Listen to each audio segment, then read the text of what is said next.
Sai Ram. When we go through the pages of history, we will realize that there is one thing that is common between successful cultures, successful kingdoms, successful people, successful countries, and that is good leadership. Today, in the world, whether you're living in Sri Lanka or Europe or Africa or America or India, any part of the globe, it is more than amply evident that the safety, the security, the peace, the prosperity, everything about a country and the people depends on its leadership. Leadership is something that we have learnt so wonderfully from Bhagawan Shri Sathya Sai Baba. And the paradoxical thing about leadership is we should never aspire to be a leader. Aspiring to be a leader itself is one of the first steps in downfall from being a leader. Those are the perfect leaders who do not aspire to be leaders, who do not have an ambition that I should hold sway or power over the people. Those are the people who are selfless.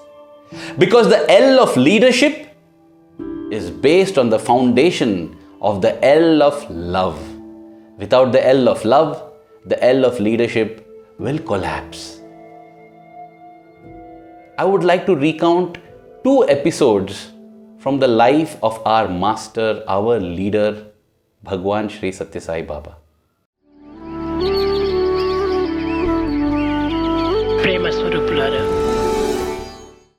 It was the 30th of October 2000. As the vacation time was nearing, news spread that Swami wanted to speak to all the teachers across all the educational institutions in the bhajan hall on the morning of the 30th of October. Now this created a lot of energy, excitement, anticipation. Because you see, in the earlier years, it was quite common that Swami would call the teachers inside and speak to them. Because these were the people whom he entrusted with his own dear property, his students. And therefore, he said that a bad student will ruin himself or herself, but a bad teacher will ruin hundreds of students. And therefore, the teachers have to be molded well. And Swami, the supreme teacher, personally took on himself to mold the teachers. In fact, not just the teachers. Swami would often call in the room monitors of the hostel. What's a room monitor? The hostel where the students live is divided into multiple rooms, and each room has about 10 to 14 students living together. So there is one room monitor, a leader in the room to take care of everything in the room. And there are many interviews that Bhagawan has given only to the room monitors of the hostel. That is the reason why students would aspire to be room monitors. Not because they wanted leadership positions, but because they wanted that interview with Swami. And Swami wanted to encourage leadership even at that young age. Anyway, coming back to the story, Swami said that he would be wanting to speak to the teachers, and everybody was excited. What was this about? What was Swami going to tell them? So the next morning, the 30th of October 2000, all the teachers assembled in the bhajan hall. Swami walked in. He looked a bit serious as everyone perked up their ears in pin drop silence, waiting to receive what the master, what their chancellor, what Swami had to say. Swami asked for the doors of the bhajan hall to be closed.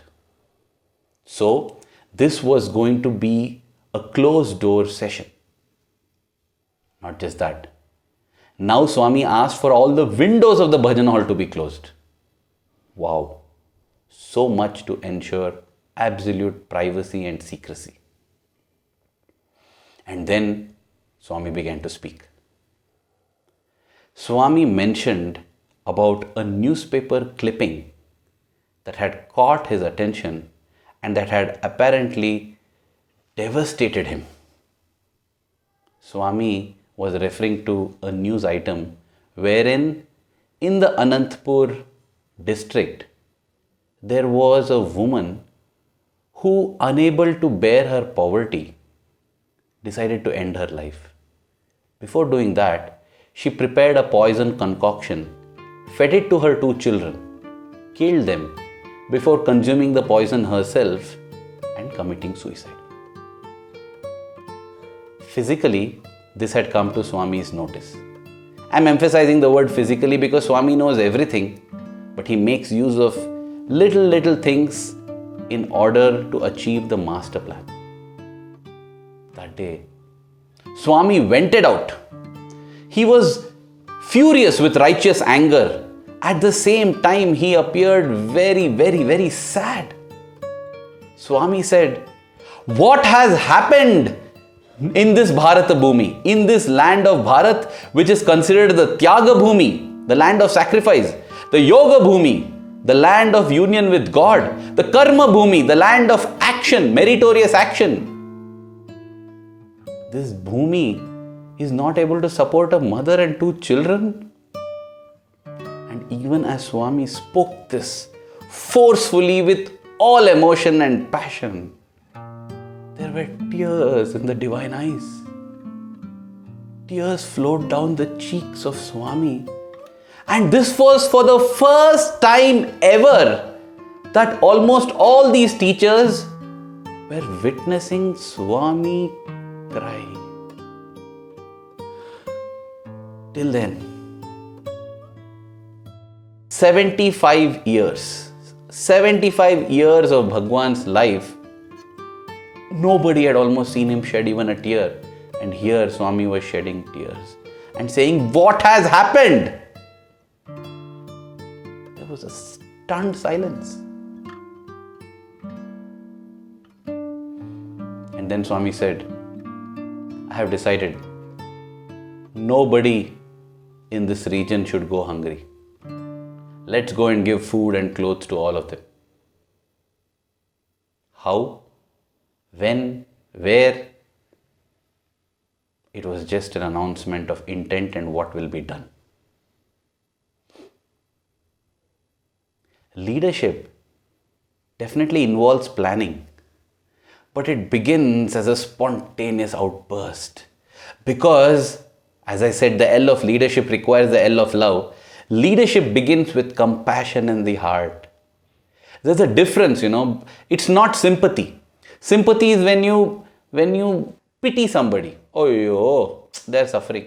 One level higher than that is empathy. Empathy is when you feel the pain of the other person. Swami would give the example of a monk who was walking on the street and he saw that there was a calf that had been stuck in the slush. And there were some children who were making fun of it, and enjoying the calf struggling to come out of the mud, of the slush. Now this monk goes in, jumps into the slush, and he rescues the calf and brings it out. Much to the, disappointment of these children who were having fun. And they say, "Sir, you could have just left it. Why did you have to go and help the calf?" And then this monk says, "No, dear children, I didn't go and help the calf. What I did was to relieve the pain that I felt in my heart. When I saw this calf stuck there struggling, there was immense pain in my heart. I did whatever I did just to relieve the pain in my own heart, not to help the cow." That is compassion, a level higher than empathy as well. Compassion is when you feel the pain and suffering of the other person as your own pain. That's where empathy stops. Then compassion goes to the next level where you take concrete action to relieve yourself and therefore the other persons also of their pain.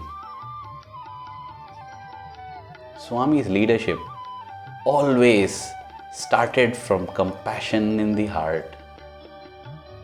There was nothing planned. What will happen? How will it be done? Swami just said, "I want to go and give food." And then Swami requested, "Are you all ready? Shall we do it?" The teachers, the tears in the eyes of Bhagawan had turned into tears in their own eyes. Dear brothers and sisters, I wasn't there to witness Swami in that moment on that 30th of October 2000. But I have definitely witnessed people who have witnessed it.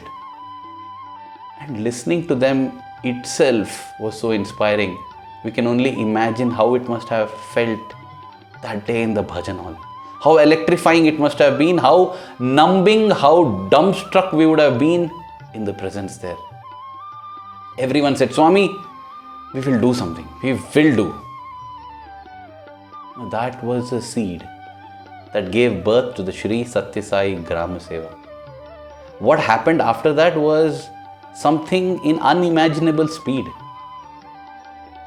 Many students who had elaborate plans for the winter vacations, without a second thought, just cancelled all the plans and said, we are staying back because we want to relieve Swami of the pain in his heart. Swami, you say our bliss is your food, right? Your bliss is also our food, Swami. We can't see you like this. That's it. It was a secret closed door, closed window session, and yet everybody got to know within a moment of hours. Students who had even started back on their vacation stopped midway, turned around, came back. No, Swami, we want to do this. What is a vacation? What is happiness if not union with God? If not union with God's mission? Today, people may say, it's very easy, Swami is loved by so many people. Swami is adored. Swami has devotees. Anything he says, there will be 1 million people ready to do it. That's why he's able to do it. But dear brothers and sisters, Swami has built this up like this. Why is it that when Swami says, everybody listens? Why is it that when Swami says, "Eh dunnapota," meaning a buffalo, or "Eh pakoda," meaning, that's a way you're calling a person who is a bit oversized. Why is it that people rejoice whatever Swami calls them? Swami has called me a person fit to join the mental hospital. A mental hospital, he would tell. And I would rejoice. Why? Because the L of love. Whatever Swami says or does or thinks is based on the L of love. Selfless love. Sai love, SL, is selfless love.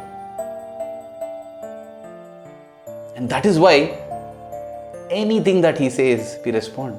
As a 14-year-old, he had nothing physically.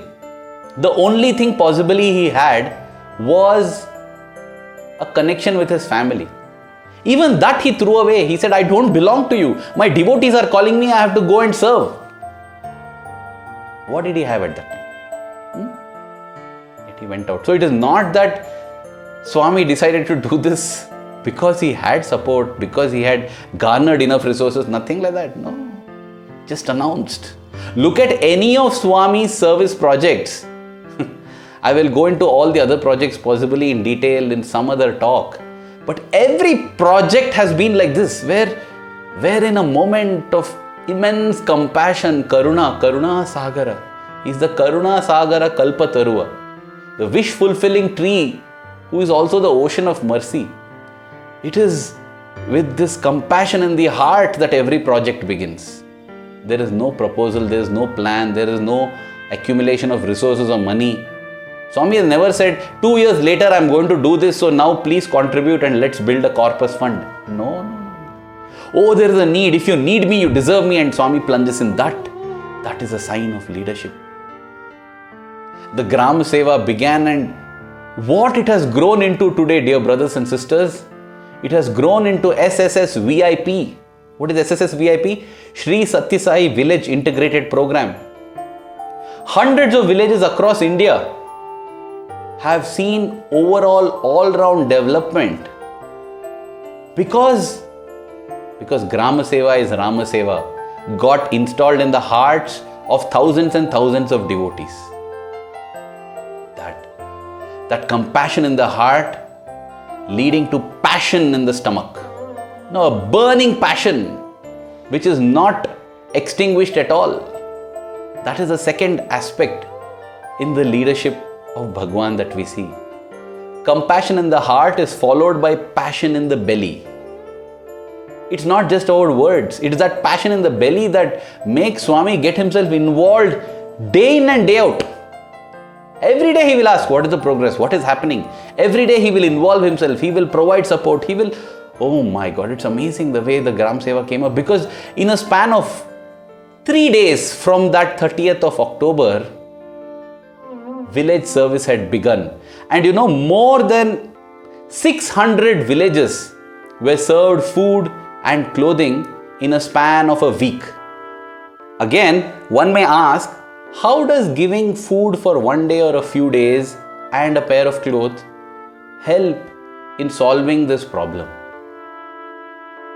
If we were going to come up with solutions that will solve the problem completely and then only take a step, I don't think we would have done anything in this world. I'm reminded of a story of a man who was walking on the beach. He saw that as the waves came in, a lot of starfishes were being washed ashore and they were struggling on the sand. So what this man would do is he would pick up the starfish and throw it back into the ocean, and then throw another, then throw another. This was his routine every morning as he went for a walk on the beach. Everyone who saw him doing this felt, what a foolish exercise was this, because how many ever starfishes he throws back into the ocean, the wave is going to come and throw more starfishes onto the beach. One day a man comes to this person and says, "Sir, what you're doing is a futile exercise. What difference does it make?" The man doesn't say anything. He bends, picks up another starfish, throws it into the ocean and says, "It makes a world of difference to that starfish." Yes, when we think of it, we may feel that the seva or the service that we are planning to do, because of the compassion in our heart, may not make any impact in the world.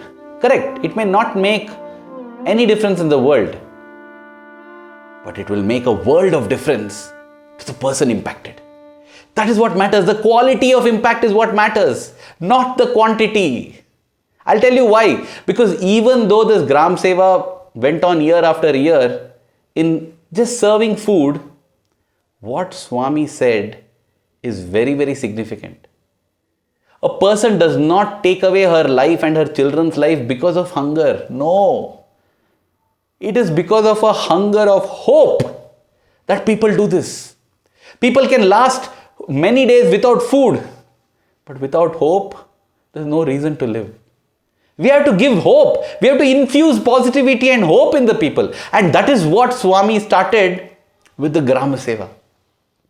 A leader doesn't provide all the material benefits for his followers, but a leader gives hope, a reason to live, gives encouragement, energy, enthusiasm. That is what a leader provides. Compassion in the heart leading to passion in the belly, which also leads to innovation in the head. This is such an innovative idea. The idea that we are not providing food, we are providing hope. We are reaching out to people in the far corners, remote corners, and telling, hey, there is somebody who cares for you. We care for you. Because when we would go for Gram Seva, we would first serve the people and then we would partake the same food as prasadam. We would eat together with them. What a joy it was for them. Wow. Because even at times when they have been served food, they have been served as if they are somebody lower, People come and possibly give food and go off. Here are people who are sharing their food. That feeling, it gave them such a delight in their heart. It gave them such hope in their life that Gram Seva became important. That is on that side. As students, when we did Gram Seva, what an impact it left in our heart. We got a chance to see how people struggle and are in difficulties. It builds gratitude in the heart. It builds a kind of resolve in the heart that if my life is to be worthwhile, I must do something at least to better the lives of the people around me. And that is no small thing. It's a world of difference made to individuals who will grow up and further make worlds of differences, and it's a positive chain reaction that goes on. This is the model of leadership that I have observed and hope to imbibe from Swami. Compassion in the heart, leading to passion in the belly and innovation in the head. And then it's all about selfless efforts. Another thing, that I wanted to mention about Swami and leadership is something amazing. Again, that happened about 10 years after the university had started in 1982. In the earlier years, Swami loved to chew on paan. Paan is the betel leaf in which we put lime, areca nuts, and then fold the leaf and eat it after food mostly, or even casually here and there now and then. It is supposed to be very good for aiding digestion. It also provides the body with calcium and iron. These minerals are something that people in the villages of India lack in their daily diet, and therefore eating paan helps to build that nutrition for them. Swami loved eating paan. Every avatar has its own set of traits and characteristics. Lord Krishna loved the flute and loved eating butter. People may say butter is full of cholesterol, unsaturated fats. It's the divine trait. Krishna loves butter. That was in the Krishna avatar. In the Sai avatar, people would often offer thick curd and butter to Swami, and Swami would refuse. Swami would say, I have eaten more than my quota in the previous avatar, now I don't want.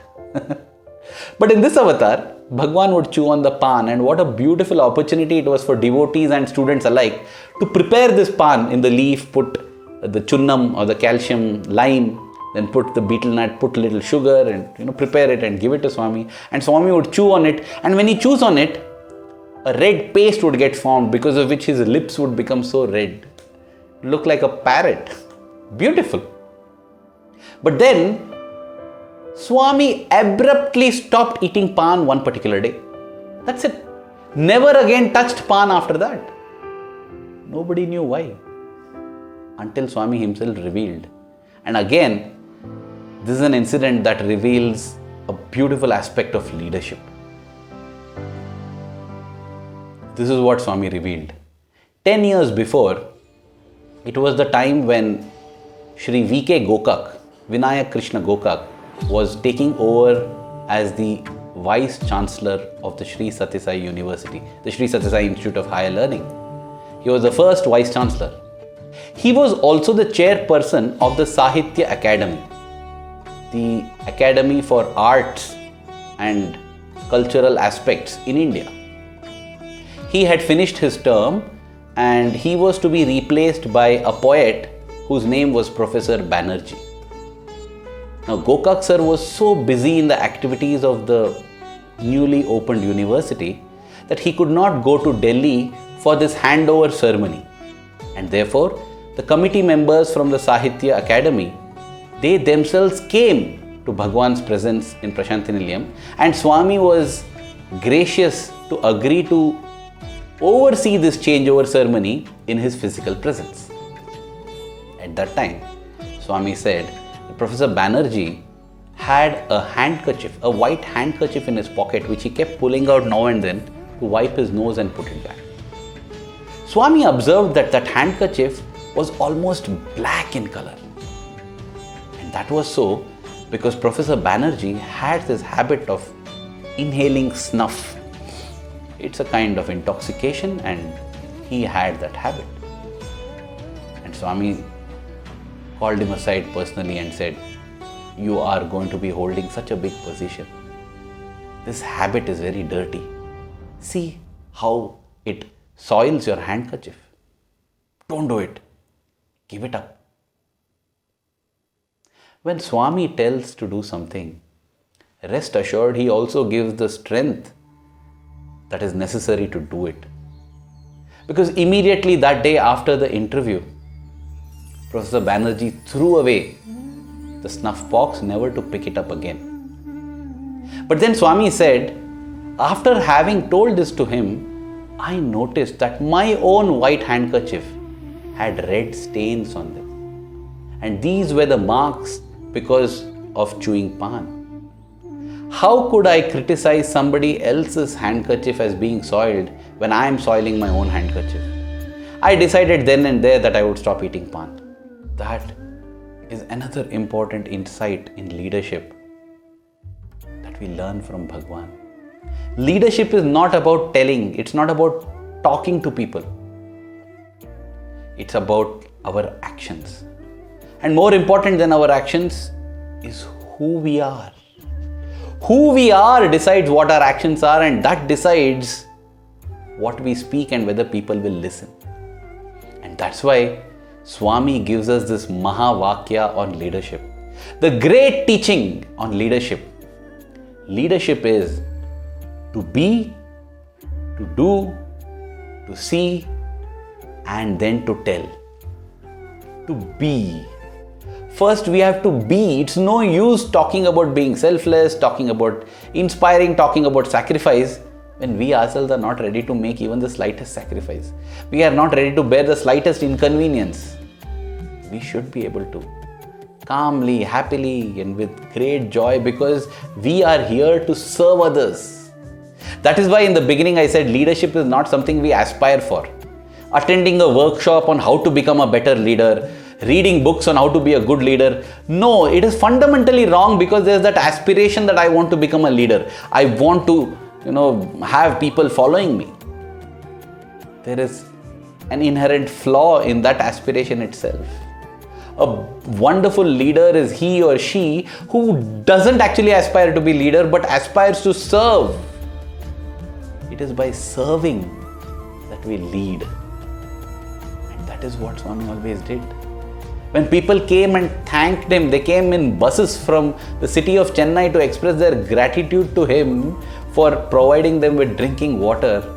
Even before they could say anything, Swami arrived for darshan and said, I am grateful to you for having given me this opportunity to serve. Thank you. That is leadership. Be. First you have to be. Be selfless, be loving. Then do. Having done, Swami then says the third is see. Then you see how things are, and based on that, then you tell. When you be and when you do, then only when you tell it will have impact, and people will cancel vacations and come back. People will give up career plans and stay back, because they know that here is a person who is not just speaking, he is a person who does. And more than doing, this person is selfless. And selflessness motivates and elicits the same selflessness from everyone around. It's like a powerful magnet, pulls all the little magnets. Even if a nail is there which is not a magnet, it gets pulled, and having got pulled, the nail also becomes a magnet. That is leadership. Leadership is that magnetism which pulls everybody and converts everybody into their own little magnet to pull even more people. Uniting everybody. Uniting with purity. Unity, purity, and that's why it is possible only through divinity. We have to become like Swami if we want to be true leaders. And as I said, amongst the many, many insights that Bhagawan has given, these are two insights that struck me. One is that leadership begins with compassion in the heart, which becomes passion in the belly, which leads to innovation in the head. And the second, leadership is about being, then doing, then seeing, and then telling. Dear Swami, fill our hearts with your love. May we shower that love on everyone and everything that comes in our presence. May we see you in all. May we love you in all. Oh dear Swami, may our love for you keep growing every passing moment. Thank you. Jai Sai Ram.